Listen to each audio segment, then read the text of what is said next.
عسلامة ومرحبا بكم أعزائي المتابعين. يستضيف برنامج فكرة سامي الفهرية هذا الأسبوع على قناة الحوار التونسي الفنانة الشعبية زينة القصرينية. وأظهر الإعلامي التشويقي للحلقة حديثة عن حياتها الخاصة، مسدلة الستار عن فارق العمر بينها وبين زوجها والذي يفوق 10 سنوات. وقالت زينة القصريني أن هذا الأمر وتعليقات الآخرين لا تقلقها، وإنما يرتبطهما أقوى من كل شيء حسب قولي.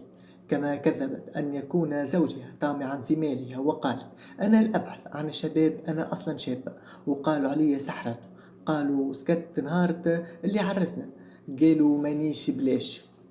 وأضافت مصرحة أن الكثير من النساء يقومون بمغازلة زوجها، فما شكون دارت براجلي هكا يموت عليه. حتى الفنان زهرة فارس تموت على راجلي، وكان باش يتمثل في كليب ونحيتها. وهذا التصريح البرنامج فكرة سامي الفهري زينة القصرينية.